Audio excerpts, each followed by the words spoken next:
우리 그러면 야곱의 축복으로 우리 함께 서로를 축복하면서 이 3일차 예배를 시작하면 좋겠습니다.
서로 축복의 박수로 서로를 축복하겠습니다.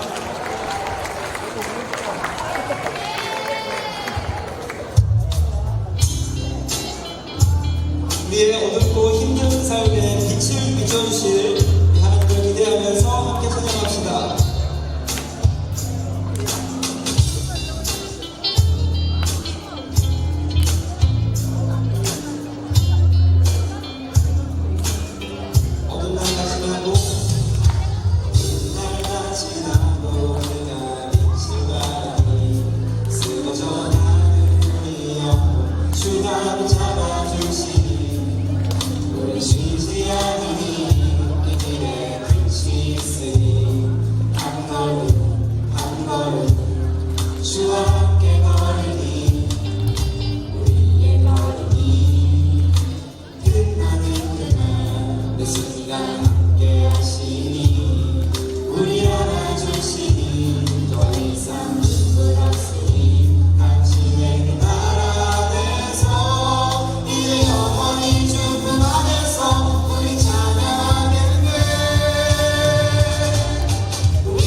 아멘.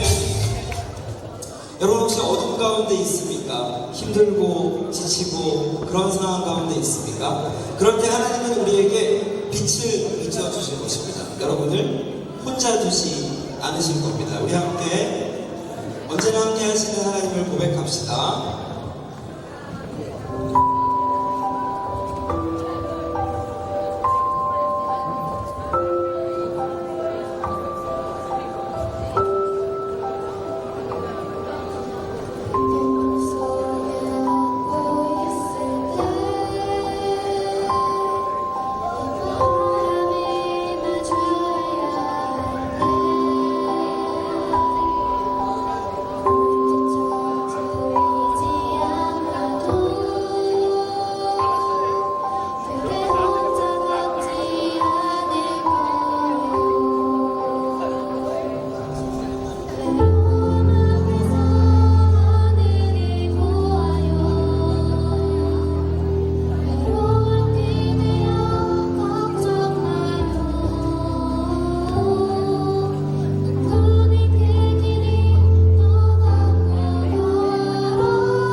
우리가 두려움 앞에 있을 때 하나님은 우리를 외면하지 않으시고 함께 하실 것입니다. 첫 시간에 설교 말씀 기억 다시 한번 테스트 해볼까요? 우리가 하나님을 믿고 예수님을 나의 주님으로 고백하면 우리의 인생에 어려움이 없어집니까? 오, 잘 기억하고 있어요. 그런데 우리가 왜 계속 하나님을 믿고 신앙해야 하죠? 우리와 함께 하시고 우리의 힘이 되시기 때문입니다. 그리고 우리를 홀리 인플루언서, 제가 거룩하게 이 세상을 살아갈 수 있도록 힘과 능력을 주십니다. 이 가사에 아주 걸맞는 성경 인물이 한 명 있습니다. 바로 요셉인데요. 여러분, 요셉은 노예였습니다. 그런데 주인이 요셉을 보고 와, 저 사람은 하나님이 함께한다, 그렇게 고백했습니다. 왜? 그가 손대는 것마다 잘 됐거든요. 그렇게 하나님과 동행해서 다 잘 됐는데 억울한 범죄에 누명을 쓰고 감옥에 갇히게 됩니다.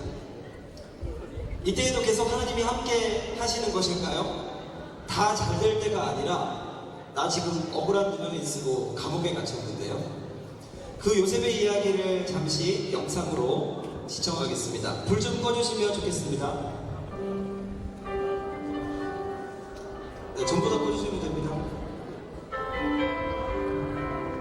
길을 안다고 그렇게 생각했죠. 다 이해할 수 없지만 그 길을 따랐죠. 하지만 이곳 절망의 창살 안에 주 내 맘에 문을 열 때 진실을 깨닫죠. 주는 다시 줘 나의 길을 내 삶을 다 맡깁니다. 내 길 더 잘 아시니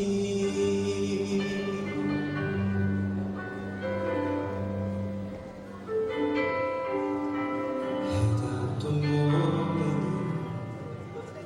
시험 문제처럼 주님의 뜻을 찾지만 다 알 수 없었죠. 시험의 세월이 내게 준 한 가지 다 이해하지 못해도 주 신뢰하는 것 내 주는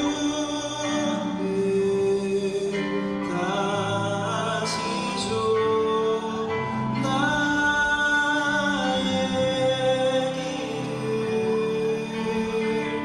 내 삶을 다 맡깁니다. 내 길 더 잘 아시니 하늘 많은 새를 바라볼 때 그렇게 나도 날 수 있을 거야. 소망의 날개 펼 수 있도록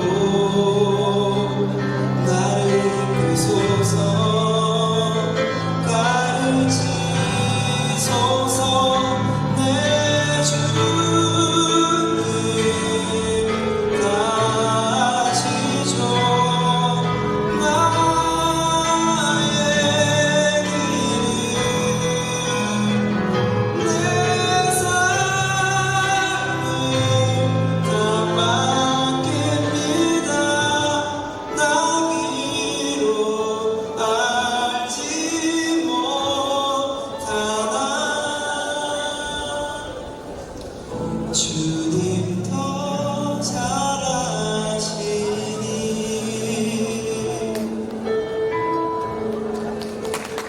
요셉과 함께 하셨던 하나님은 오늘 우리와도 함께 하십니다. 계속해서 하나님을 예배합시다.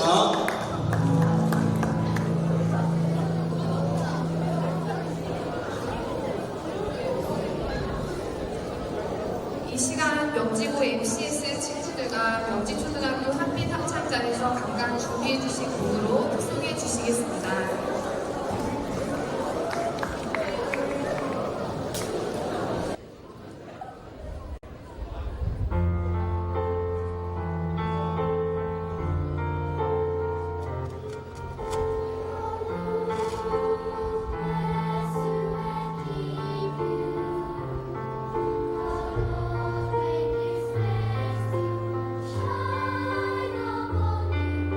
Shine upon you.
그러나 하나님, 저희가 때로는 말씀을 읽고 불안과 조급함으로 인해 친구들에게 상처를 주고 정직하지 못한 모습으로 살았음을 고백합니다.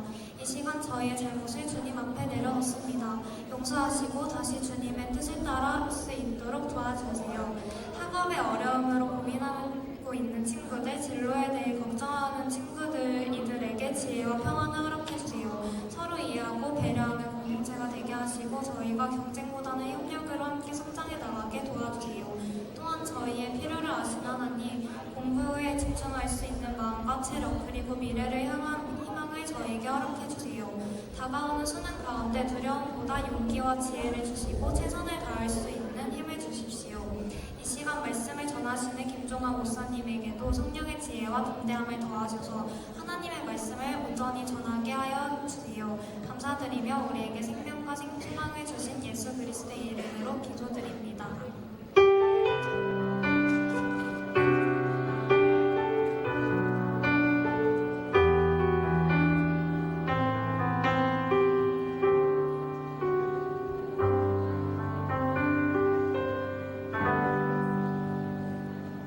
이 시간 3학년 9반 학급회장 김라희 학생이 성경 공독해 주시겠습니다. 오늘 우리에게 주시는 하나님의 말씀은 에베소서 2장 10절입니다. 말씀을 공독해 드리겠습니다. 우리는 그가 만드신 바라 그리스도 예수 안에서 선한 일을 위하여 지으심을 받은 자니 이 일은 하나님이 전에 예비하사 우리로 그 가운데서 행하게 하려 하심이니라. 아멘.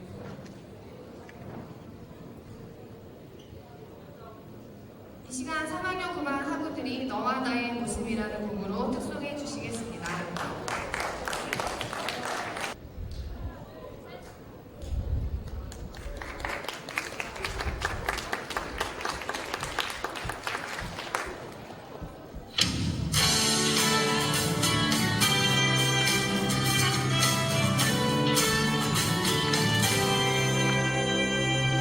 너와 나의 모습이 예수님의 마음 너와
세 번째 날이 됐네요. 이거 하울링 조금만 손 좀 봐주십시오. 우리 이미 각오 없지만 우리를 위해서 또 이제 예배 가운데 하나님께 귀한 찬양 올려드릴 우리 초등학교 합창팀이랑 또 찬양팀 그리고 MCS 그리고 3학년 9반 우리 친구들을 향해서 우리 박수 한번 할까요? 네, 너무 좋습니다. 근데 MCS 한번 손 들어볼래요? MCS 어디 있습니까? MCS에 남자들이 좀 더 있군요. 아니, 그냥 아까 찬양팀에서 남자 하나, 또 이제 특성할 때 하나 해가지고 여기 여초현상이 생각하구나 했는데 실은 제가 MCS 출신이에요. 제가 MCS 21기입니다. 내년에 여러분들이 51기를 이제 내년에 들어오는 친구가 51기라고 하더라고요. 그래서 30년 전에 제가 남보로 시작했어요. 원래 MCS는 남보에서 시작된 학생 자치 이동 동아리인데 여러분 믿음 잘 세워가시길 바라고요. 특별히 우리 MCS는 친구들 전도하는데 힘을 내면 좋겠고 좀 그때 좀 우리가 더 힘을 내야 되는데 좀 와서 도와주세요. 그럼 얼마든지 목사님 와서 맛있는 것도 사주고 여러분 훈련도 해주면 좋을 것 같습니다. 자, 우리 이제 마지막 시간인데요. 우리 옆 친구 좀 바라볼까요? 옆 친구의 눈을 그윽하게 바라보겠습니다. 그리고 인사를 던져볼게요. 친구야, 솔직히 말해서 내 인생에 너 같은 애는 처음이야. 인사만 할게요. 인사해주세요. 날 보지 말고 옆에 있는 친구를 바라보고 인사하란 말이에요. 너 같은 애는 처음이야. 자, 몇몇 친구들은 막 표정이 일그러지는 친구가 있고 막 미소가 번지는 친구가 있어요. 자, 지금 우리가 옆 친구에게 무슨 짓을 한 거예요? 옆 친구에게 제가 칭찬을 한 겁니까? 디스를 한 겁니까? 칭찬했다 손 내려주시고, 디스한 것 같다 손. 오, 디스가 좀 더 많아 보이는데 손 내려주십시오. 그런데 우리 엄밀하게 따져봅시다. 자, 내 인생에서 솔직히 말하면 내 인생에서 너 같은 애는 처음이야. 이 말은 칭찬일까요? 디스일까요?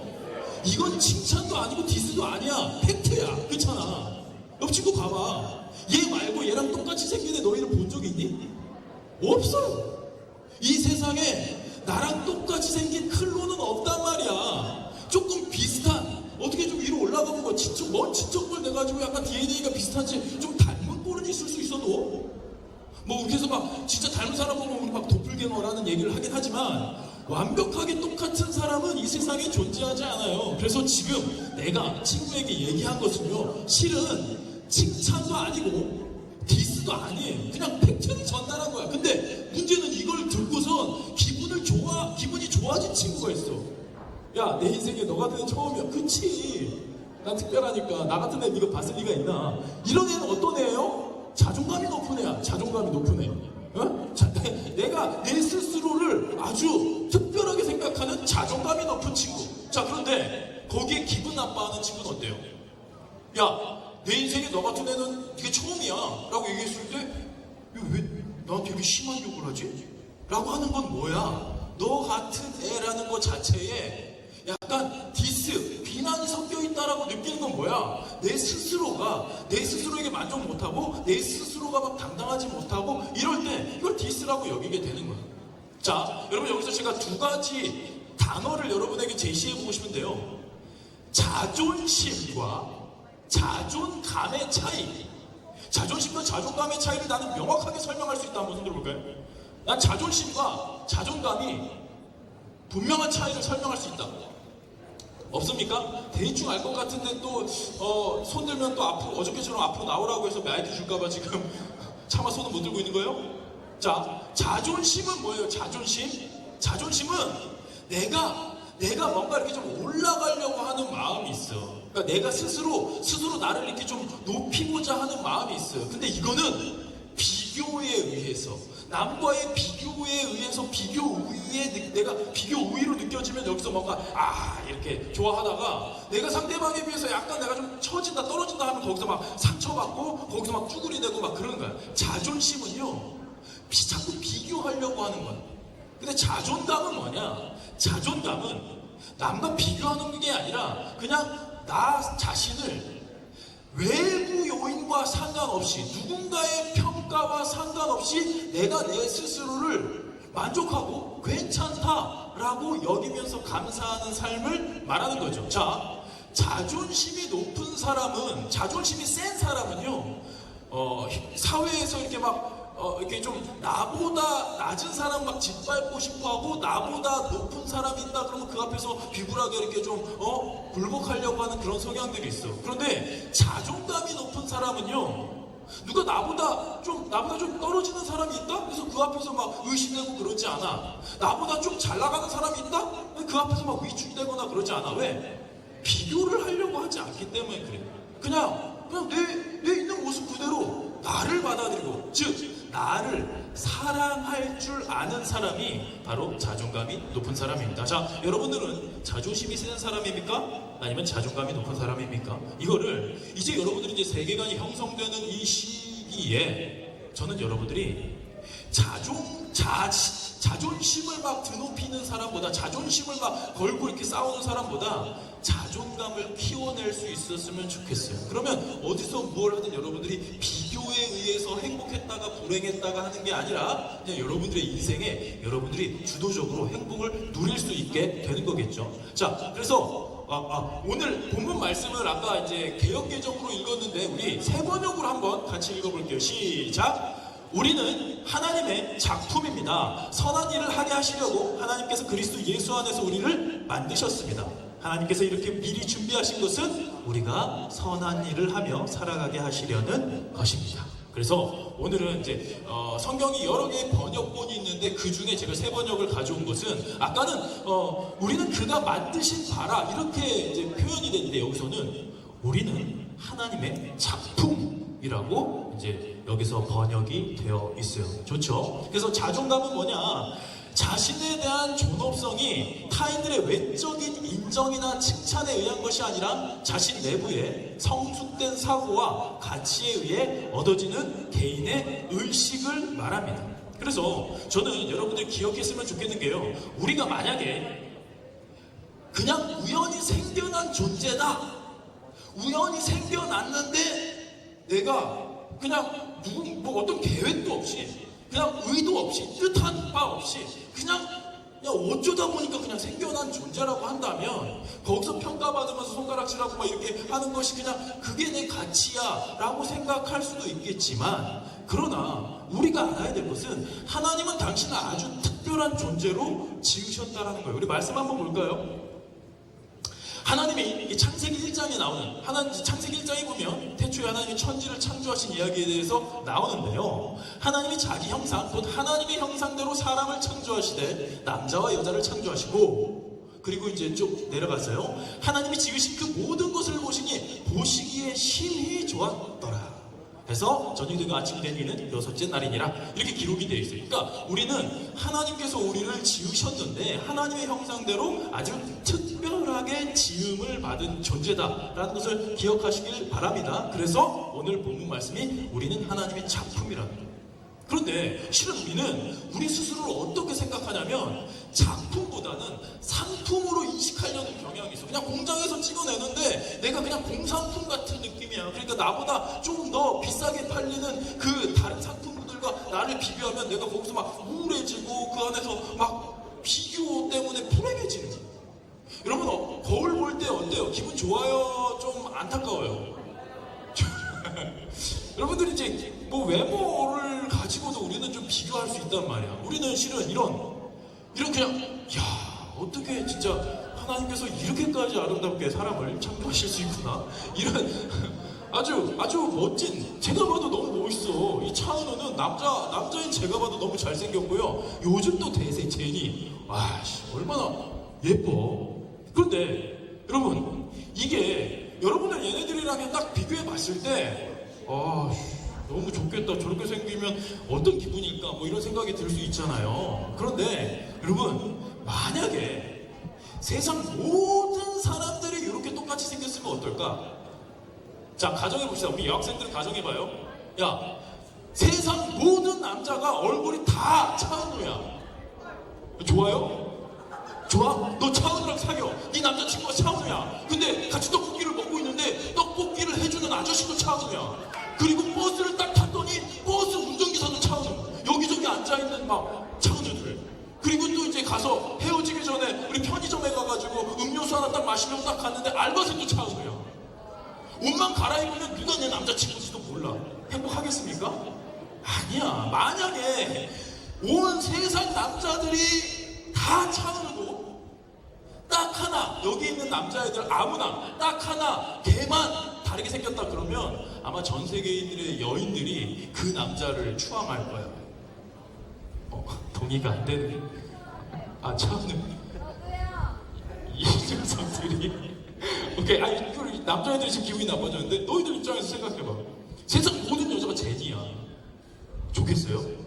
네 여자친구가 제니인데 시장에서 콩나물을 파는 아줌마도 제니랑 똑같이 생겼어. 네 엄마도 제니야 심지어. 야, 엄마가 제니인데 여자친구도 제니야. 엄마 얼굴 딱 보고 왔는데 여자친구랑 이제 영화를 보고 딱 나와가지고 이제 손을 딱 잡으려고 하는데 엄마랑 똑같이 생겼어. 야, 이거 좀 심각해지는데? 그래서 좋냐? 생각만 해도 행복해요? 여러분, 우리가 이런 미적 기준에 대해서는 실은 우리가 인간이 더 아름다운 거를 조금 더 추구하는 경향이 있지. 그래, 이것도 뭐 경쟁력이라 할 수 있겠어요. 그러나 중요한 건요, 이 세상이 다양하게 지어졌기 때문에 이 아름다움도 빛이 나는 거야. 모든 사람이 차오는, 모든 사람이 제니라면 이런 느낌이겠지. 어딜 가도 똑같이 생겼어. 이거는 약간 뭐 공포스럽지 않겠냐? 그러니까 실은 여러분이요, 이 세상에 여러분같이 생긴 존재는 단 한 명도 존재하지 않는다라는 건 여러분은 특별하다는 거야. 그래서 여러분들이요, 자존감을 회복했으면 좋겠습니다. 앞으로 세상은 자꾸 여러분들을 막 줄 세우려고 할 거야. 실은 지금 여러분 막 성적 가지고 막 등급 나오잖아. 실은 이거 되게 비인간적인 거지. 야, 이 성적으로 등급을 나눠. 우리가 한우도 아니고 말이야. 몇 등급 이렇게. 그러나 이제 여러분들이 졸업하고 나서 여러분 주도적으로 삶을 살아가면서는 여러분들이 있는 곳이 여러분으로 인해서 좀 덕을 볼 수 있었으면 좋겠어. 당당하게 말이야. 너희들이 명문대 가고 싶어서 목매는 인생이 아니라 그냥 열심히 해. 좋은 결과를 위해서 열심히 노력은 해야지. 그냥 뭐 찍는 거 다 맞아서 좋은 데 갈 수는 없는 거잖아. 그러나 여러분 자세를 바꾸라고. 명문대 가서 그 대학의 이름에 덕을 볼 생각하지 말고 어느 대학이든 너희들의 성적에 맞춰서 갔을 때 그 대학이 너희들의 덕을 받는, 너희로 인해서 그 대학이 이 대학에서 이렇게 훌륭한 인재를 배출했다고? 야, 이 대학 수준 괜찮은데? 라고 할 만한 당당하고 멋진 인생이 될 수 있으면 좋겠다라는 생각을 해봐요. 그래서 우리는 세상은 우리를 자꾸 상품화해서 가치를 매기고 등급을 매기려고 하지만 기억하시길 바랍니다. 여러분들은요, 상품이 아니라 작품이라는 거예요. 자, 우리 아내가 이제 공부를 하는데, 우리 아내가 지금 이제 상담가로서 공부를 하는데 태블릿이 필요하다 해가지고 제가 태블릿을 비교해서 이제 몇 년 전 일이에요. 몇 년 전에 비교해가지고 찾아보는데 그냥 괜찮은 것 중에 그냥 전 세계 투탑이었어요. 투탑. 뭐 지금은 어쩐지 모르겠습니다만 갤럭시 탭과 아이패드가 있었어요. 이 둘 중에서 내가 이게 막 여러 개를 정보를 조합해봤는데 비슷한 스펙으로 보니까 애플이 좀 더 비싸긴 하더라고. 근데 우리 아내한테 물어봤더니 자기는 필기가 너무 중요하다고 하고, 근데 필기 쪽을 봤더니 아이패드보다는 이 갤럭시 탭이 펜도 수납이 가능하고 필기 쪽으로 좀 우세를 보인다 해가지고 그걸 선택했어요. 좀 더 싸지만 우리 아내가 원하는 그 상품을 선택했단 말이지. 여러분, 상품은 그럼에도 이 가치가 매겨지는 게 있어요. 같은 갤럭시 탭이라고 할지라도 S 계열이 있고 A 계열이 있더라고. 아이패드 같은 경우도 프로 계열이 있고 에어 계열이 있고 이게 다 달라요. 그거는 내가 준 가치만큼 얘가 정해져 있는 거야. 그런데 작품은 달라요. 여러분, 앞에 나와 있는 이 그림, 에드바르 뭉크의 절규라는 아주 유명한 그림입니다. 근데 되게 유명한데 약간 막 그림 자체를 막 감탄하게 바라보진 않지. 나도 저 정도 그릴 수 있을 것 같은데 뭐 이런 느낌으로 만만하게 바라보는데, 여러분, 이 작품이요, 얼마에 낙찰됐을까요? 어느 정도에 팔렸을까? 가격이 어느 정도 될까요? 한번 찍어봅시다. 10억? 100억? 1000억? 5조 10조는 너무했다. 오케이. 정답을 알려드리면 1억 1992만 2,500달러에 낙찰됐습니다. 이게 1,583억이었어요.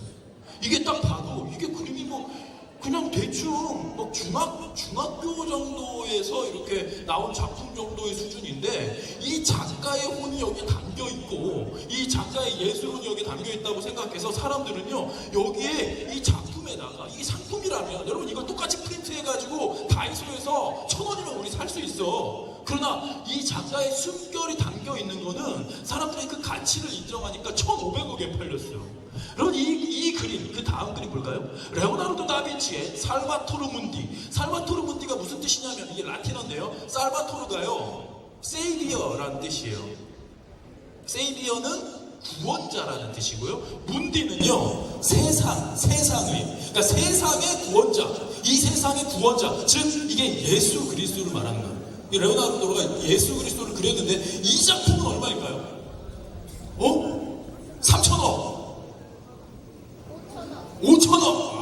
야, 아주 지혜롭게 나왔는데 5,940억 원에 낙찰이 됐어요. 그러니까 여러분 이 그림, 물론 이거는 아까보다는 조금 수준이 우리가 그냥 범접하기 좀 어려운 수준이긴 합니다만, 아니 이 그림이 얼마나 대단하고 이거를 누군가는 6,000억, 야 6,000억이면야 와 6,000억이면 이 건물은 사고도 남겠죠. 그렇지 않아. 이 그림은 엄청난 가치를 갖고 있는. 자, 그러면 이제 가장 유명한 그림 모나리자. 이 모나리자는 여러분 얼마 정도 될까요? 얼마요? 1조 5조 10조 100조. 네, 실은 이 모나리자는요 지금 프랑스 루브르 박물관에서 소장을 하고 있는데, 이거는 프랑스가 경제가 파산이 나더라도 프랑스인의 자존심으로 팔지 않을 것이다 라고 얘기를 해요. 그만큼 문화적인 가치가 있는 것인데, 이거는 그래서 팔리지 않았어요. 지금 박물관에 있는 거야. 그런데 약 40조 원의 가치가 있다라는 추정을 하고 있습니다. 그러니까 여러분 이거는요, 아니 이게 뭐 그냥 옛날에 레오나르도 다빈치라는 화가가 그냥 미망인의 그냥 초상화를 그려준 거 아닙니까? 물론 실력이 좀 있었지. 근데 실력적으로는 이에 준하는 지금 화가들도 많이 있단 말이에요. 역사 이래로 엄청나잖아요. 그런데 왜 이거는 이렇게 엄청난 가격에 팔리게 될까? 사람들이 그 레오나르도 다빈치가 이거를 그리는데 상당히 오랜 시간이 걸렸고, 그래서 그 생애 주기에 이 사람의 그 예술혼이 아주 깃들어 있는 그 스토리, 거기에 사람들이 가치를 부여해서 이게 작품이 되는 것이죠. 그래서 여러분 상품과 가치를 구별하시길 바랍니다. 여러분들이 상품으로 살 것인가 아니면 작품으로 살 것인가는 실은 여러분들이 마음 먹기에 달려있다는 거예요. 내가 스스로 상품이라고 생각한다면 우리는 항상 자존심이 긁히면서 살 거야. 때로는 내가 누군가보다 비교 위에 있어서 행복을 순간 누릴 수는 있지만, 세상에는 너보다 열심히 살면서 너보다 잘난 사람들이 꽤 즐비하게 있거든요. 그 옆에서 항상 우리는 비교하면서 우리는 나는 왜 이거밖에 안 될까? 그래서 불행해지는 거야. 그러나 작품으로 살아가면 달라요. 우리가 작품으로 살아간다면 우리는 그냥 누가 뭐래도, 누가 내 가치를 누가 매길 수 있겠어. 여러분 프라이스리스라는 영어 단어의 뜻이 뭔지 아십니까? 프라이스리스가 무슨 뜻이에요? 가치를 매길 수 없을 만큼 아주 매우 소중하다라는 뜻이에요. 프라이스리스. 근데 보통은 LESS가 영어 단어 뒤에 붙으면 뭐예요? 이게 뭐가 결여되어 있다라는 거잖아. 그러니까 가격이 결여되어 있는 거니까 그냥 뭐 무료인가? 뭐 무가치한 건가? 뭐 쓸모없는 건가? 쓰레기인가? 뭐 이렇게 생각할 수 있지만, 아니 가치를 매길 수 없을 만큼 소중한 것. 작품에는 실은 우리 인생에는 가치를, 네가 얼마짜리야? 가치를 매길 수 없다라는 거예요. 너희들이 나중에 연봉이 얼마다? 나 연봉 1억인데도 얼마냐? 나 연봉 5천인데? 그럼 우리가 가치가 등급이 이게 달라지는 게 아니에요. 여러분들의 인생은 여러분들의 삶 자체의 스토리로 그 작품으로서 존귀하다라는 것을 기억했으면 좋겠고, 성경이 하나님께서 여러분들을 하나님의 작품으로 만드셨다라고 얘기를 하는 거죠. 자, 제가 경험했던 이야기를 하나 들려드리려고 하는데, 여러분 혹시 이 상품 아십니까? 상표? 루이비통 잘 몰라요? 루이비통 들어봤어요? 이게 명품 가방이잖아. 루이비통 가방 하나에 막 300만 원, 500만 원 막 한단 말이죠. 근데 제가 이게 지금 한 15년 전 일이에요. 15년 전에 제 친구 여사친이 있었어요. 여사친이 임신을 한 거야. 아니 내가 임신시킨 게 아니고요. 표정이 막 아니 여사친이 결혼해 아니 여자 사람 친구라고 내 여친이 아니고 깜짝 놀래네 내가. 여사친이 결혼을 한 여사 내가 말을 잘못했구나. 유부녀 여사친이 있었어요. 그러니까 나랑 어떤 썸이 있었던 게 아니라 여자 사람 친구라고. 친구 중에 여자애가 있었는데 얘가 결혼을 했어. 근데 얘가 임신을 한 거야. 근데 임신을 하고 나서 이제 만삭이 되기 전에 유씨가 한번 만나서 우리 커피숍에 가서 만나서 얘기 좀 나누자 해가지고 같이 만난 거예요. 근데 그 친구를 딱 만났는데 얘가 그날따라 어깨가 결린지 이러면서 들어오는 거야. 이러면서. 근데 나는 이게 무슨 사인인지 몰랐어요. 얘가 계속 그날 밥을 같이 먹는데도 계속 가방을 뒤적거려. 그리고 커피숍에 갔는데도 음료수를 마시는데도 계속 가방을 뒤적거려. 난 이게 요 가방 좀 봐달라는 시그널인지 모르는 거야. 난 둔한 남자니까. 그래서 난 그냥 막 맛있게 먹고 막 이런저런 얘기를 나누고 있는데 얘가 이제 헤어질 때쯤 돼서 이게 너무 내가 몰라주니까 속이 상했나 봐. 제 어깨를 툭 치면서 얘기하더라고. 윤씨가 이 가방 얼마짜리로 보여? 그런 거. 근데 저는 진짜 가방에 대해서는 아무것도 모르는 문외한이에요. 근데 딱 봤을 때 내 느낌에는 시장에서 한 5만 원 정도에 팔리는 가방쯤 보였지. 그러나 내가 좀 나름의 센스는 있어서 그 순간에 5만 원짜리로 보였지만 여기서 5만 원을 얘기하면 얘가 속상할 수 있으니까 그 순간에 곱하기 6을 합니다. 그래서 한 30만 원 정도 될 것 같은데? 라고 했다가 제가 그 순간에 역시 너의 순발력을 하면서 칭찬하고 있었는데 속으로 제가 등짝 스매싱을 당했어요. 야 뭐야? 나 이거 지난번에 유럽 여행 갔을 때 루이비통 본사 파리에 있는 루이비통 본사에서 할인해서 특별 세일이 아니라 할인해서 165만 원 주고 산 거야. 이거 월가 주면은 250만 원이 훨씬 넘는 거야. 라면서 거기서 열변을 토하더라고요. 그래서 제가 딱 그 한 대 딱 맞고 맞고서 그걸 봤는데 제 머릿속으로는 이걸 250만 원을 주고 산다고 누군가는?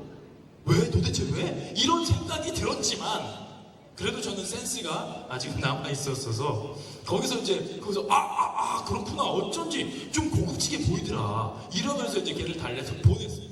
그리고 이제 집으로 돌아오는 길에 그때 제가 이제 가난한 신학생 전도사였단 말이에요. 차가 없어서 그래서 지하철을 타고 돌아오는데 저는 이제 문학소년이었으니까 이제 책을 읽으면서 책을 읽고 있었는데 문이 열리더니 웬 아가씨가 내 옆자리를 딱 앉더라고. 근데 책을 읽다가 옆에 앉는 그 아가씨의 가방이 흑흑 보이는데 방금 전에 봤던 그 가방이랑 너무 비슷한 디자인인 거야.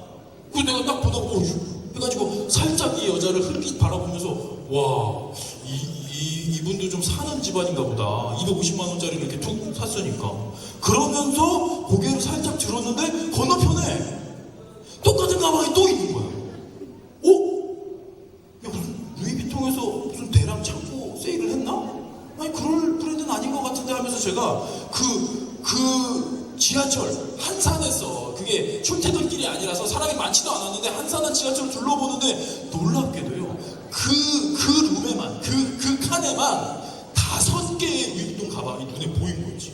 그러면서 야 우리나라가 언제부터 이렇게 잘 살았지 하고 있는데 갑자기 문이 열리네요. 또 한 아가씨가 딱 들어오는데 또 그 가방을 메고 있는 거예요.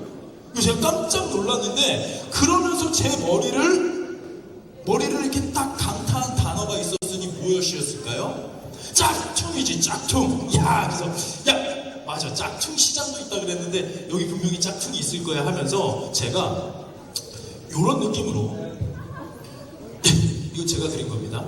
제가 옛날에 쓴 책에다가 이 스토리를 한번 넣어봤는데요. 이게 힐끗거리면서 뭐가 진짜고 가짜일지를 제가 이렇게 딱 이렇게 제 매의 눈으로 이렇게 딱 보는데 제가 그거를 알아챌 수 있었을까요? 없었을까요? 알아챌 수 있었을까? 몰랐지. 그냥 아무리 봐도 뭐가 진짜고 뭐가 200~300만 원짜리고 뭐가 시장에서 파는 짝퉁 5만 원, 10만 원짜리인지 내 눈으로는 알 수가 없더라고요.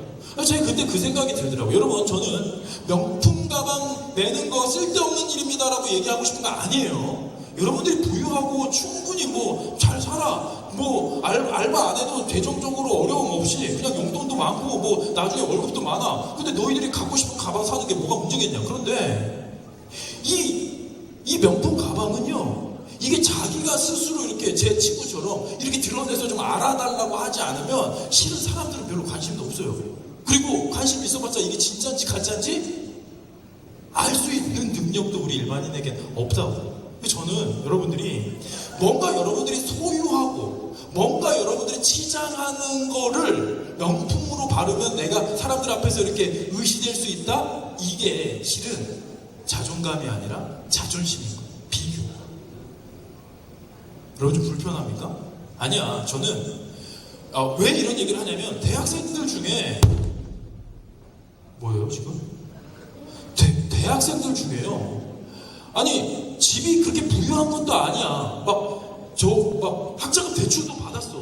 난 막 용돈을 알바해서 그 용돈을 스스로 조달하는 사람인데 막 12개월 할부로 막 명품 가방 사고 막 그거 가지고 사람들 앞에서 이렇게 그런 사람들이 있다는 거예요.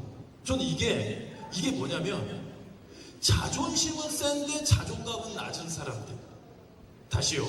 자존심은 센데 자존감은 낮은 사람들이 있어. 그런 사람들은 내가 소유한 거, 내가 이렇게 좀 치장한 거 가지고 사람들한테 좀 이렇게 의시되고 싶어요. 근데 저는 그런 모습이 별로 이렇게 건강해 보이지 않아요. 물론 여러분들이 진짜 그냥 부유해가지고 아유 뭐 그거야 시즌별로 하나씩 사는 거죠 할 정도의 재력이면 괜찮아. 그런데 그걸 사기 위해 나도 크게 마음을 먹고 막 할부로 명품 할부로 결제하는 사람처럼 한심한 사람이 없다라고 얘기하면 또 안 되겠지? 조심스럽다. 근데 비난하는 게 아니라 우리가 자존심이 아니라 자존감을 가지고 저는 오히려 이 명품 가방 가지고 사람들한테 이렇게 하는 것보다 그 돈으로 우리 주변에 어렵고 힘든 친구들을 몰래 도와줘. 그러면서 그냥 시장에서 짝퉁 비슷하게 생긴 거 그냥 5만 원짜리 이렇게 메고 다닌다고 쳐봐요. 그러면 사람들이 여러분 친구들이요 이 가방을 다 명품으로 알 거예요. 왜? 너희들이 그 친구들 어려울 때 돈을 아끼지 않고 지갑에서 얼마든지 이렇게 야 너 힘드냐? 그래서 야 그러면 내가 이렇게 좀 그거 나중에 천천히 갚아도 돼? 뭐 힘들면 그냥 내가 너한테 이렇게 좀 플로잉 하는 걸로 너한테 흘려보내는 걸로 할게. 뭐 그러면서 티내지 않으면서 그런 모습을 가지면 우리 친구들은 여러분들이 아마 부잣집 딸내미, 부잣집 아들인가 생각을 할 수 있어요. 그래서 네가 들고 다니는 가방이 왠지 다 명품처럼 보일 거야. 근데 어느 순간 물어보겠지. 야, 이거 얼마 주고 산 거야? 되게 비싸 보이는데? 이거? 야, 이거 시장표야. 이거 짝퉁이야. 이거 5만 원 주고 산 건데? 그러면 이제 그 친구가 어떤 생각이 들겠어요? 헉, 뭐야? 얘 내가 지금 뒤에서 들리는 소문을 들어보니까 우리 친구들 중에 좀 경제적으로 어려운 친구들 내가 뒤에서 흔쾌히 돕는 모습을 내가 많이 들어서 얘 돈 많은 애인 줄 알았는데 자기를 위한 돈은 저렇게 부끄러울 줄도 모르고 짝퉁을 사고 남을 위해서 저렇게 지갑을 열었던 거야? 라고 하면서 친구들이 여러분들을 한심하게 보겠냐고. 아니요. 여러분 인생이 명품이 되는 거예요.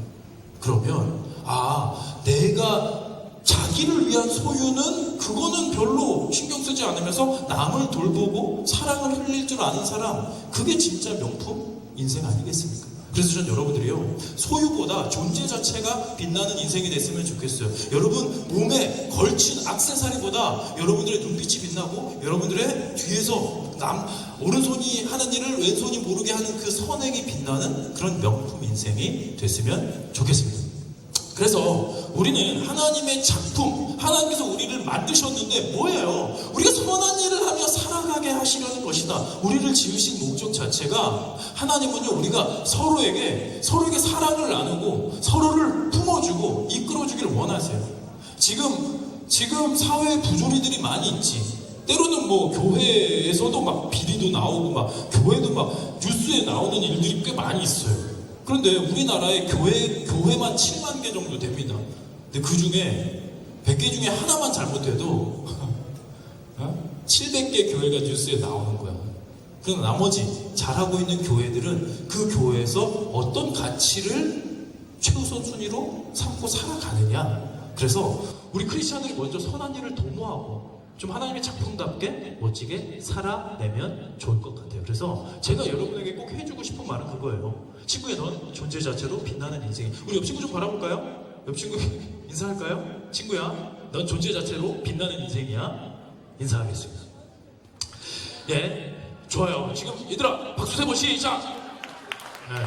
자, 재밌는 질문 하나 드려볼게요. 이거 맞히는 친구에게는 제가 교목실에서 맛있는 간식을 준비했다고 합니다. 자, 우리 성경에서 넌 존재 자체가 괜찮아 라고 하기 때문에 성경에서는요, 야, 그러니까 너희는 세상 대충 살고 기도만 열심히 하는데 라고 하지 않아요.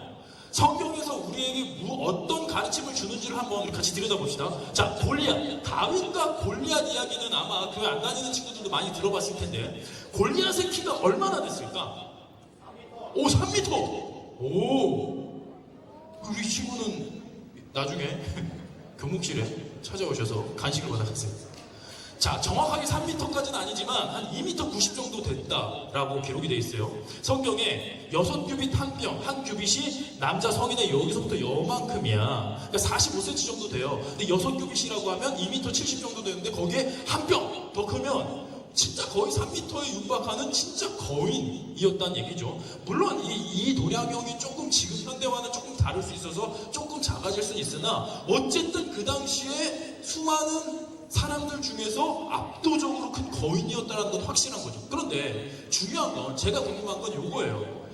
골리앗의 키는 그래 거인이었지, 다 알죠. 그런데 다윗의 키는 얼마나 됐을까요? 이게 앞에 불이 꺼져 있는 거군요. 근데 잘 안 보이네, 글씨가. 자, 다윗의 키. 골리앗과 맞서 싸웠던 다윗의 키는 얼마나 됐을까요, 여러분? 한번 155, 80, 150, 160, 170, 130, 153, 140, 147, 192, 192, 야, 192, 제가 원하는 대답에 가장 근접해요. 그럼 이 친구도, 아니, 지금, 벌써 지금 얘 지금 지목 당한 거 아니야? 나중에 우리 교목실에서 간식 받아가세요. 자, 보세요. 우리는 골리앗에 맞섰던 이 꼬마 소년 다윗을 아주 조금 아까 맨 앞자리에서 이렇게 특송 불렀던 초등학생들 같은 느낌으로 바라볼 때가 있어요. 그래서 아까 뭐 80cm도 나오고 130, 120cm가 나오죠. 왜 그러냐? 우리가 교회 학교에서 봤던 일러스트가 이런 느낌이잖아. 그냥 여러분, 이 그림도 제가 그린 겁니다.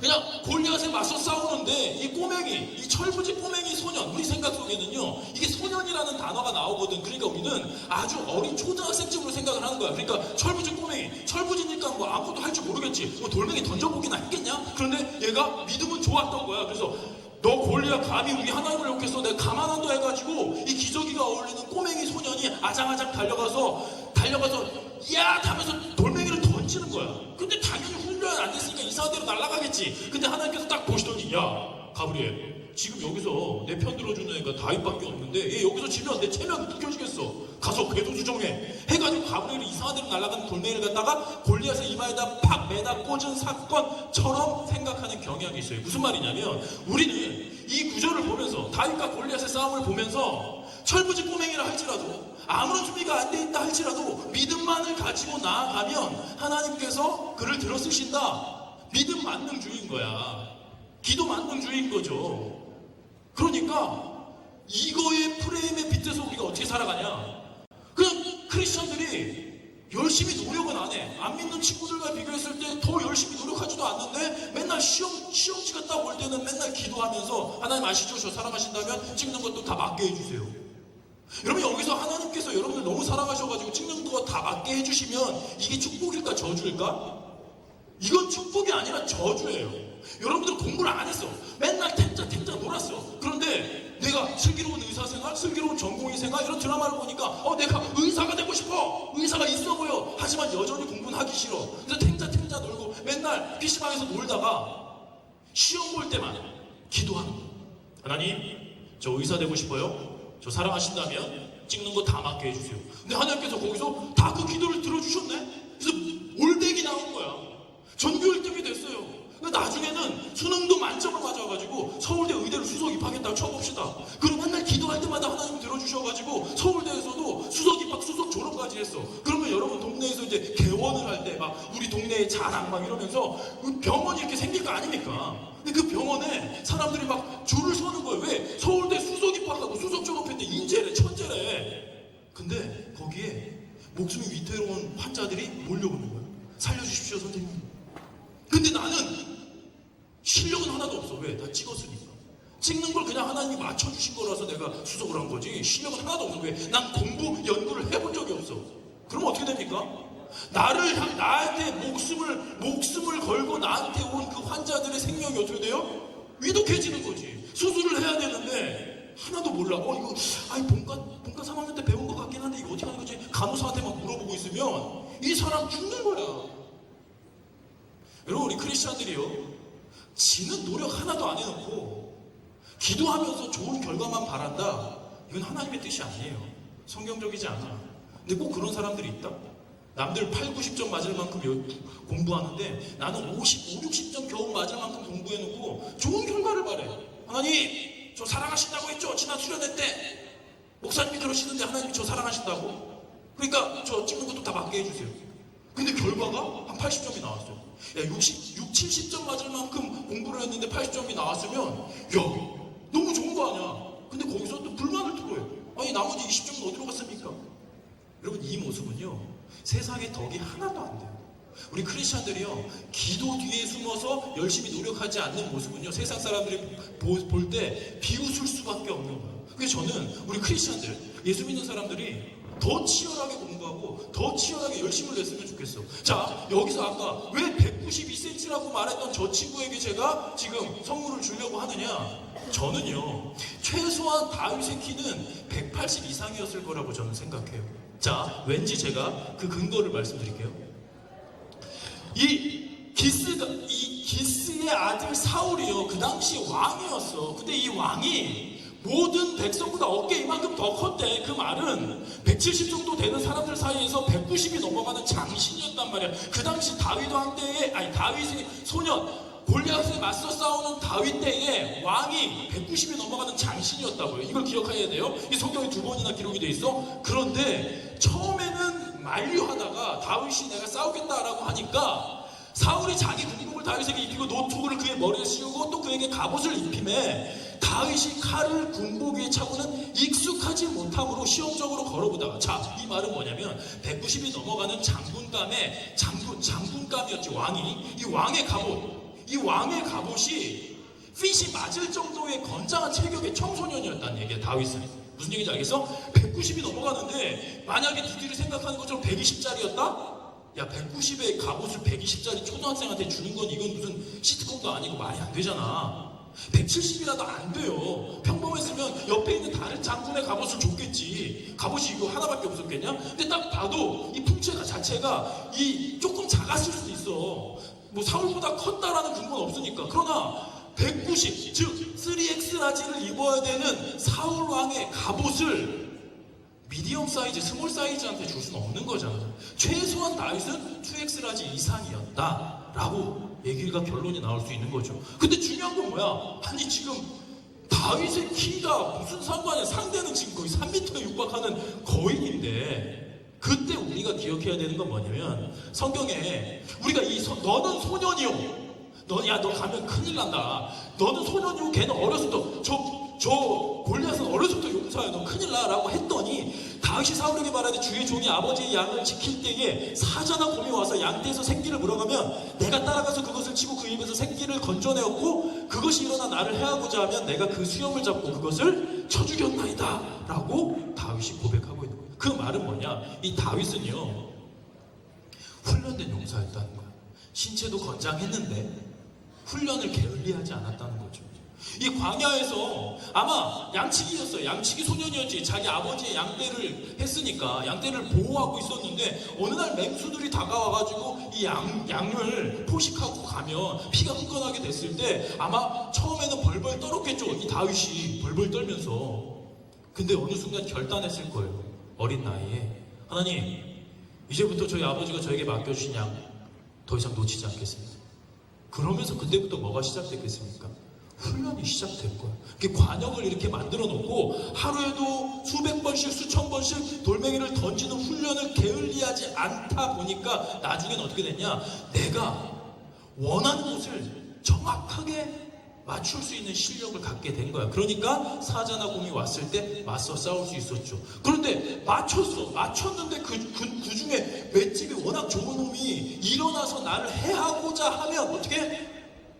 어흥해가지고 달려들면 수염을 잡고 옆에 있는 짱돌로 그 맹수를 때려 죽였다라는 거예요. 자, 우리가 생각하는 다윗은요, 우리의 생각처럼 다윗이 철부지 꼬맹이가 아니었어요. 다윗은 훈련된 용사였다. 그런데 그 훈련된 마음으로 모습으로 어떻게 나아가냐? 야, 너 골리앗 까불고 있어. 내가 이래봬도 사자랑 곰이랑 다이다이 뜨는 사람이야 하면서 자기 이름으로 나간 게 아니라 나는 만군의 여호와의 이름 곧 네가 모욕하는 이스라엘 군대의 하나님의 이름으로 너에게 나아가노라 라고 고백을 한 거죠. 자, 우리 크리스천들 교회 열심히 다니는 친구들, 저는 여러분들이 덕이 되는 인생이 되면 좋겠어요.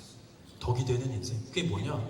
세상에서 열심히 여러분들의 꿈을 위해서 달려가는 거야. 근데 나중에 그래서 남들 8, 90 훈련할 때 여러분들은 100점 맞을 수 있는 훈련을 하란 말이야. 근데 그 결과를 내어 맡길 때 나를 높이려고 하지 말고 나의 자존심을 올리려고 하지 말고 나를 지으신 하나님께 그 영광을 올려드리는 거예요. 하나님의 이름으로 나아간다. 그 모습은요, 세상 사람들이 보기, 안 믿는 친구들이 보기에도 귀감이 될 수밖에 없겠지. 왜?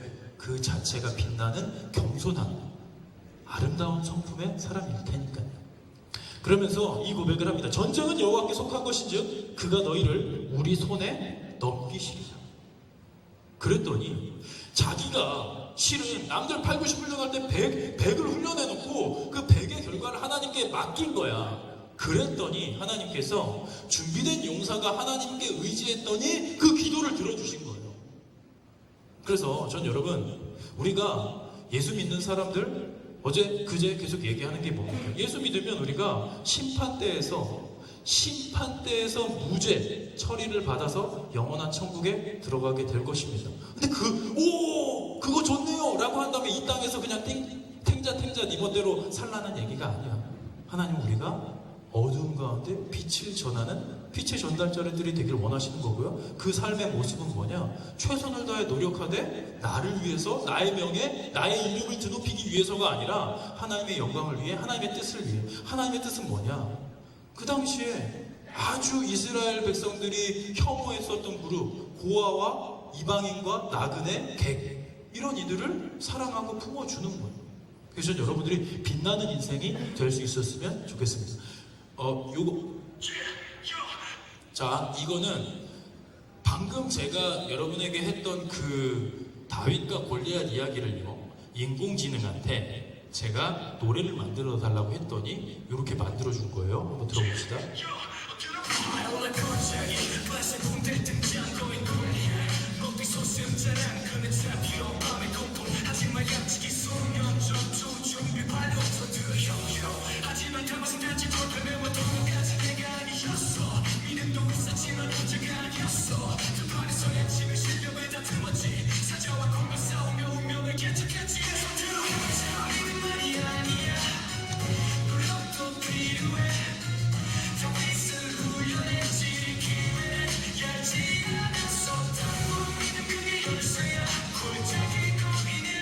믿음만이 아니라 우리가 광야에서 훈련과 노력이 필요하다는 메시지예요.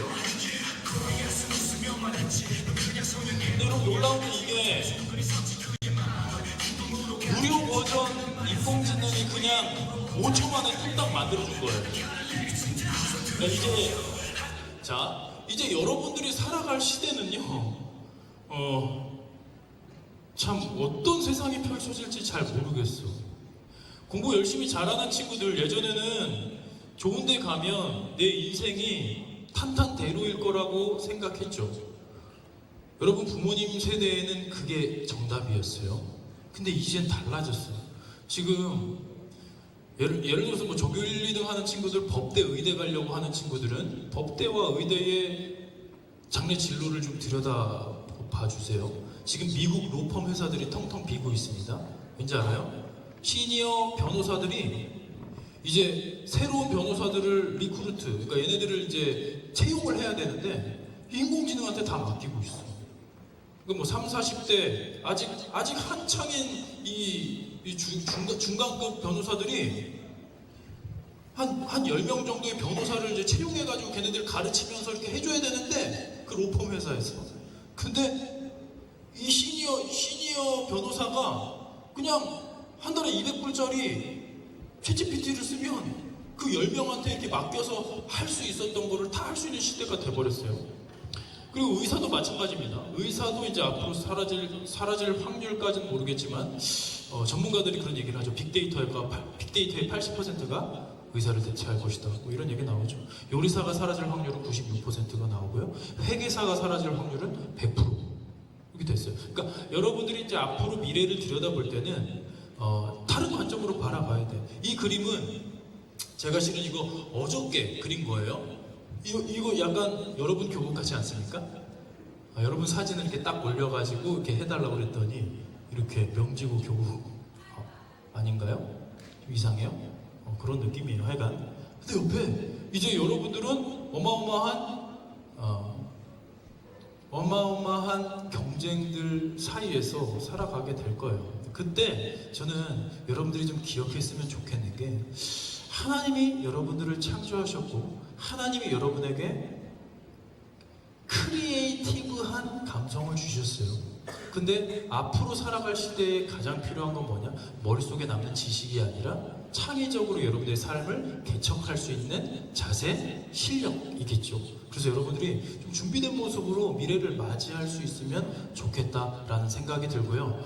좀 뭔가 인공지능 때문에 직업이 대체된다는데? 대체되지만 우리 인류는 10년 후, 20년 후, 30년 후에도 인류는 더 번성한 운명 안에서 살아가게 되겠죠. 물론 이제 기후 위기가 어떻게 다가올지 모르겠습니다만 어쨌든 우리는 사람들은 그래요. 인공지능이 생기고 나면 우리가 여가 시간이 더 많아질 것이다. 근데 그 안에서 내 역할이 어떻게 될 것인가 했을 때 그냥 부유한 사람들이 인공지능을 통해서 돈을 이만큼 벌어가지고 배급해주는 그 돈에 만족하며 사는 인생이 될 것인가? 아니면 내가 뭔가 빛나는 나만의 개성, 나만의 스토리 그걸 가지고 여러분들의 인생을 멋지게 채워갈 것인가는 지금 우리가 어떻게 준비하느냐에 달려있는 거죠. 그래서 어떻게 보면 이 학창 시절이 광야의 시절 같아요.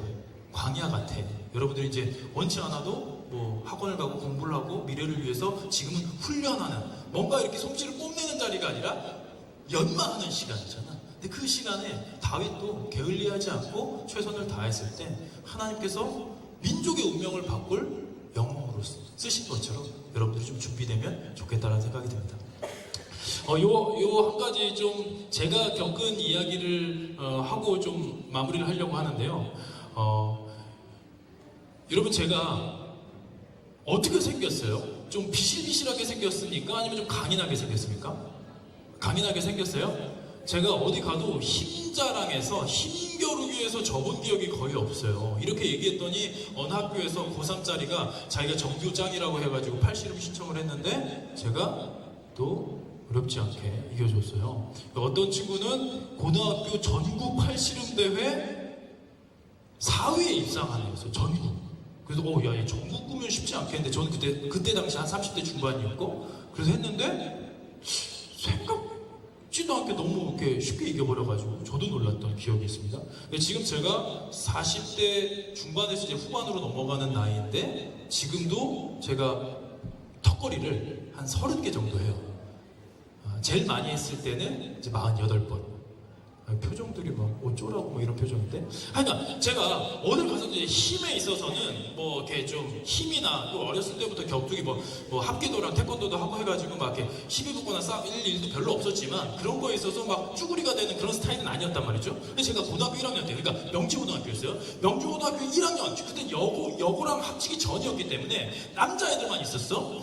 수련회를 갔습니다. 수련회를 딱 갔는데 밤에 이제 선생님이 이제 호랑이 같은 그때 학년 주임 선생님이 우리를 이제 다 으름장을 놓으시면서 이렇게 야 이제 내일 빡센 일정 시작되니까 놀지 말고 자라 막 이렇게 해가지고 나가신 거예요. 한 10시쯤 됐을 때 다 씻고 돌아와가지고. 근데 이제 애들이랑 야 뭐 놀 거 갖고 온 거 없냐 했는데 아니나 다를까 이미 다 털린 거예요. 뭐 어떤 친구들은 막 고스톱을 갖고 왔었는데 버스에서 내리다가 털리고, 술 가지고 왔던 애들 뭐 맥주 소주 챙겨왔던 애들 다 그 학주한테 다 털린 거예요. 그래서 아무것도 없는 거예요. 우리가 그냥 맨손인 거예요. 근데 요즘 같으면 어때요? 요즘 같으면 스마트폰으로 게임이라도 할 텐데 그때는 뭐 삐삐도 없던 시절이니까. 그래서 우리가 뭐 하냐, 이 밤은 너무 긴데 할 거는 없는 거예요. 그렇다고 그 당시 교회에서 유행했던 막 IM 그라운드 이런 거 하기에는 남자애들밖에 없잖아. 재미가 없는 거예요. 그리고 막 진실 게임 같은 걸 하고 싶어도 뭐 남자애들인데 뭐 평상시에 진실하게 사는데 뭐 굳이. 진실 게임은 그거잖아. 이제 좀 마음에 드는 썸 타는 뭐 남녀 관계 있을 때 혹시 쟤가 나 좋아할까 막 이런 거 막 궁금해서 막 그런 걸 막 물어보고 그러시잖아요. 근데 그런 게 없잖아요, 우리 남자애들은. 그래서 뭐 하냐 하고 있는데 제 옆에 푹신한 베개가 눈에 들어오는 거예요. 여러분 베개 싸움 해본 적 있습니까? 베개 싸움 할 때 처음에 분위기가 어때요? 처음에는 분위기가 아주 화기애애합니다만 야 이렇게 싸워요. 근데 좀 있으면 어떻게 되죠? 눈이 돌아가. 조금만 있으면 한 5분만 지나가면 애들은 미친 듯이. 왜? 나는 살짝 때렸다고 생각했는데 생각보다 세게 오는 그 펀치에 나도 파워를 올려가면서 나중에는 거의 막 싸움처럼 번진단 말이죠. 우리가 딱 그랬어요. 15명이 한 방을 쓰고 있었는데 15명이 모여가지고 이제 베개 싸움을 야 하면서 웃으면서 시작했다가 나중에는 이게 눈이 돌아가 버린 거예요. 저도 순간 이성을 잃고 애들이랑 와 하면서 막 싸우다가 정신을 차려보니까 애들이 다 널브러져 있는 거예요. 그래서 근데 생각보다 시간이 얼마 안 갔어. 근데 애들이 다 널브러져 있어가지고 이러면 안 되는데, 계획이 차질이있는데. 그러다가 제가 요 책이 생각났어요. 얘들아 우리 옆방 털러 가자 이렇게 된 거예요. 그래서 제 친구 중에 키가 한 170, 180 정도 되고 이제 권투를 좀 배운 친구, 싸움 좀 하는 친구가 있었어요. 그 친구랑 야 우리가 성공 서자 해가지고 제 계획은 뭐였냐면 그 밤에 우리 반 애들과 함께 옆방을 털고 걔네들 데리고 또 그 옆방 털고 해가지고 전교생을 다 털어버리는 게 나의 포부였어요. 그래서 이제 가자 해가지고 옆방으로 딱 들어가서 문을 활짝 열고 쏜살같이 그 중심으로 들어간 거야. 근데 나는 실은 얘네들이 거기서 그냥 IM 그라운드나 하고 있을 줄 알았지. 그래서 앉아서 있으면 우리 두더지 잡기 하듯이 금방 끝날 줄 알았어. 근데 웬걸 얘네도 베개 싸움 중이었던 거예요. 근데 그 중에 잽싼 녀석이 하나 쪼르르 달려가더니 문을 텅 하고 잠가버린 거예요. 지금 나랑 선발대인 그 친구 2명밖에 안 들어왔는데. 자, 몇 대 몇입니까 싸움이? 15대 2예요. 15대 2면 싸워야 돼요, 말아야 돼요? 싸워야 돼, 말아야 돼요? 싸워요. 남자다잉. 어땠을 것 같아요? 싸웠지. 등과 등을 맞대고 약간 영화 같은 느낌이었어. 오케이, 다 대표 이렇게 된 거예요. 등과 등을 맞대가지고 막 열심히 막 다가오는 애들 막 쳐내고 있는데 그러고 한 5분 정도 싸웠을까? 뒤에서 갑자기 외마디 비명과 함께 제 친구가 머리를 다쳤나봐. 이 녀석이 으아 소리를 지르더니 은식아 내가 지원군 불러올게 그러더니 문을 열고 나가버린 거야. 야 생각해봐. 지원군을 불러오려면 문을 열고 버텨줘야 애들이 들어올 거 아니야. 근데 문을 열고 지가 나가버린 거예요. 근데 아까 나는 중간에 있는데 아까 잽싼 녀석은 다시 쪽으로 달려가니 문을 잠가버리더라고요. 자 이제 몇 대 몇입니까? 15대 1이야. 자 15대 1은 어떻게 해? 싸워야 돼요 말아야 돼요? 와 넌 또 남자다잉. 전 어땠을 것 같아요? 오케이 다 덤벼 이렇게 된 거예요. 여러분 그래도 남자가 칼을 뽑았으면 무라도 썰어야지 뭐 이런 느낌으로 오케이 다 덤벼 그렇게 된 거예요. 근데 오히려 어설프게 친구 하나 있는 것보다는 혼자 싸우는 게 더 낫더라고. 왜? 우리의 궁극기를 사용할 수 있잖아. 그죠? 뭐 진영을 무너뜨려서 막 이렇게 되는 거야. 막 대마시아 뭐 이렇게 되는 거야. 혼자 이제 나밖에 없으니까 우리 팀이 없으니까 미치듯이 휘두르니까 회오리 바람을 일으키니까 얘네들이 거기서 막 갑자기 뭐야 친구가 나갔는데 지금 얘 쪽수가 줄었는데 화력이 더 강해진 거야. 그래서 얘네도 놀래가지고 이렇게 어벙쪘죠. 그러면서 제가 한참을 더 버텼어요. 그런데 여러분 격투기 선수도요 5분 하면은 쉬어줘야 된단 말이야. 근데 나도 이제 체력이 고갈된 거야. 그래서 눈빛은 살아있었지만 체력은 호흡을 가다듬기면서 째려보면서 이러고 있는데 그 중에서 방의 대표로 보이는 친구가 한마디 외치더라고요. 야, 지금이야, 다 같이 덮쳐! 그러더라고요. 그러고 제가 어떻게 됐을까요? 진짜 비 오는 날 먼지 나도록 맞는다라는 말이 무슨 뜻인지를 알 만큼 진짜 쳐맞았어요. 15개의 푹신한 이 베개가 나를 향해 돌진해 오는데 와, 정신을 못 차리겠더라고. 그래서 제가 나도 모르게 무릎을 꿇고 얘들아 미안해, 내가 잘못했어, 그렇게 항복하고 말았습니다. 그럼 무슨 말이냐면, 내가 아무리 준비가 잘 되고 내가 좀 싸움에, 내가 뭐 어떤 영역에 승부에 자신이 있다 할지라도요, 쪽수에 밀리거나 상대방이 압도적으로 강하면 이거는 이겨내기 어려워요. 어쩌면 여러분 인생에 그런 일들이 벌어질 수 있습니다. 여러분들이 준비했어, 훈련을 했어, 그랬는데 상대방이 너무 압도적이야. 여러분들이 막 준비를 했는데 이제 상대방이 그냥 나랑 비슷한 수준의 사람이라면 비벼보겠는데 막 인공지능이야, 막 로봇이랑 경쟁해야 되고 막 일자리 다 무너져가는 세상 속에서 너희들이 버텨야 돼. 그럴 때 우리가 마음을 어디다 둘 수 있을까?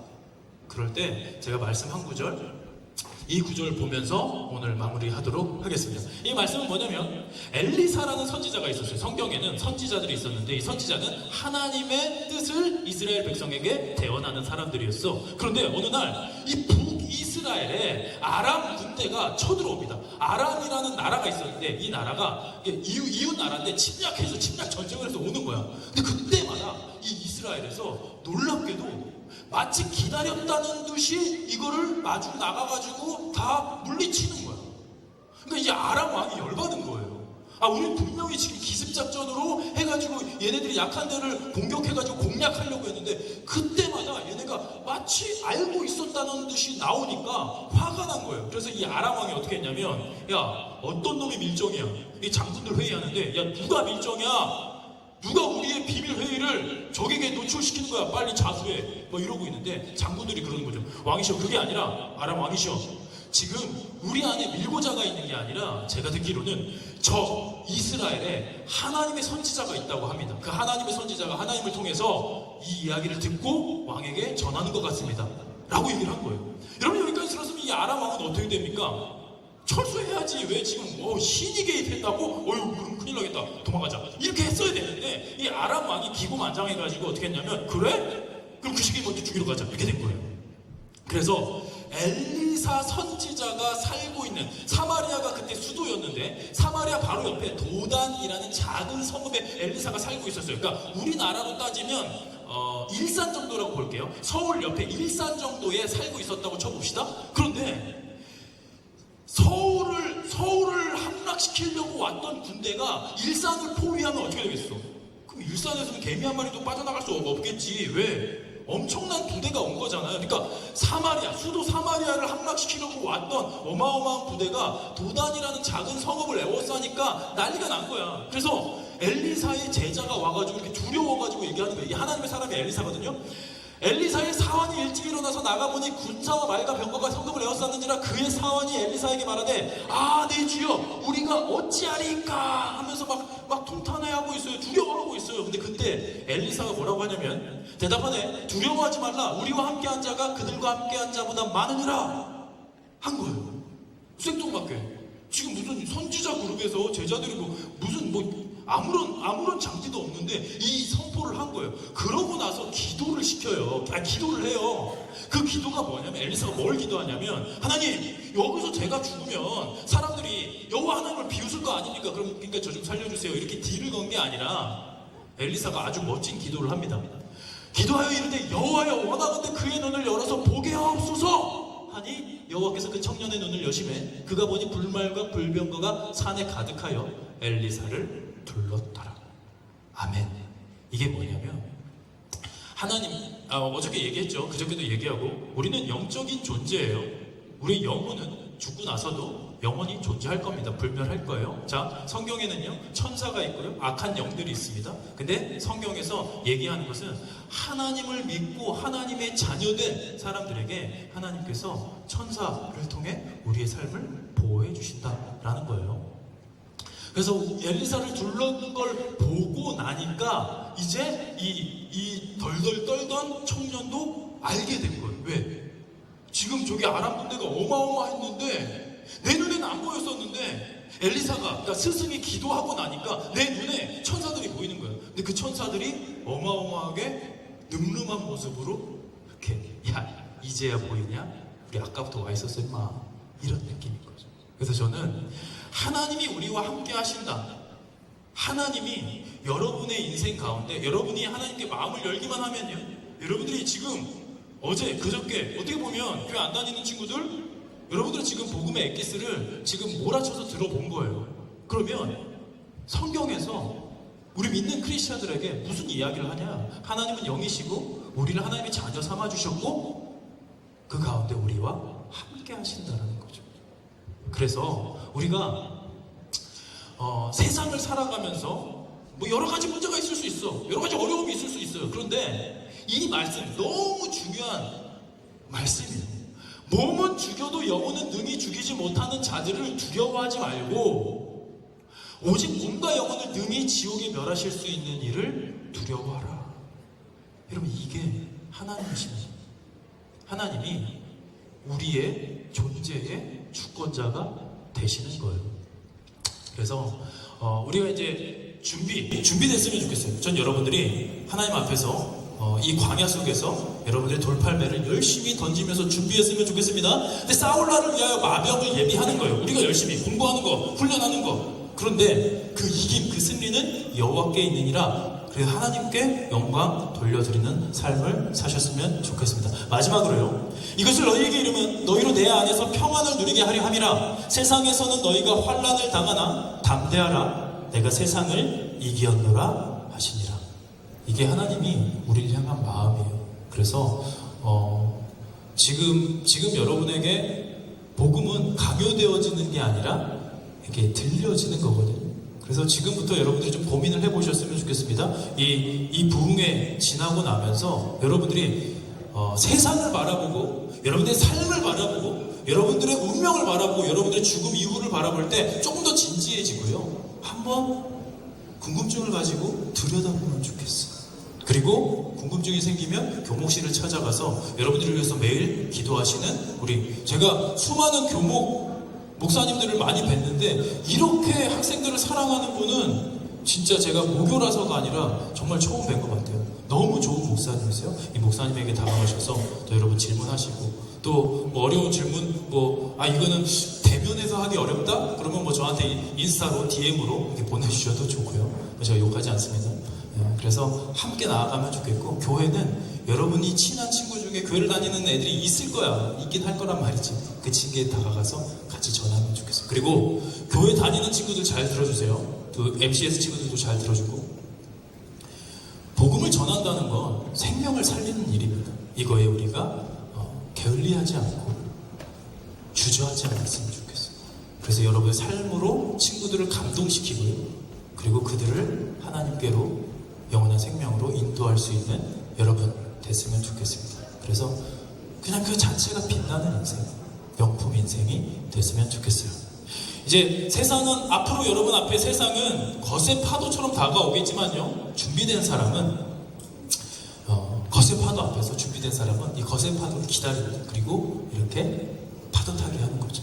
그래서 여러분들의 인생이 두려운 파도를 오히려 즐기면서 파도 타게 하되 하나님과 동행하는 멋진 인생이 될 수 있으면 좋겠습니다. 제가 기도하고 마칠게요. 기도하겠습니다. 하나님 감사합니다. 오늘 이렇게 3일의 신앙 부흥회 하나님께서 인도하여 주시고 우리 가운데 말씀하여 주셔서 감사합니다.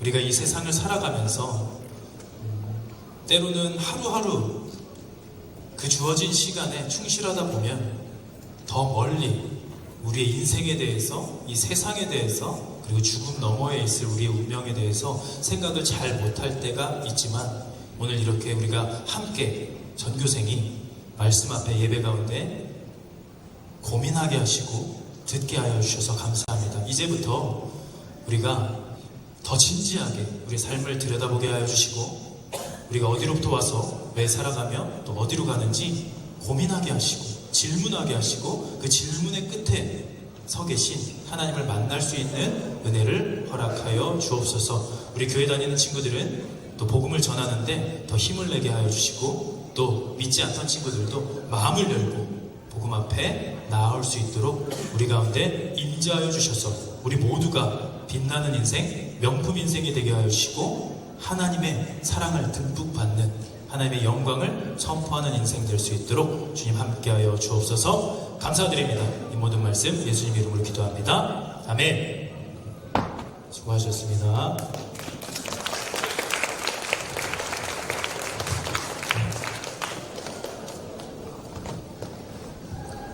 기도하겠습니다. 이제는 우리 주 예수 그리스도의 무한하신 은혜와 하늘아버지 거룩하신 하나님의 사랑과 성령의 함께하시며 동행하심이 약하고 연약한 자들을 강하게 만드시는 하나님의 놀라운 손길, 그 믿음의 손길을 바라보며 최선의 경주를 하므로 하나님의 귀한 사람 다윗처럼 골리앗을 넘어뜨리고 승리의 나날을 나아가겠다 다짐하면 사랑하는 명진들 머리머리 위에 명작은 가능한 날 위에 이제부터 영원토록 함께 하시기를 간절히 축원하옵나이다. 아멘.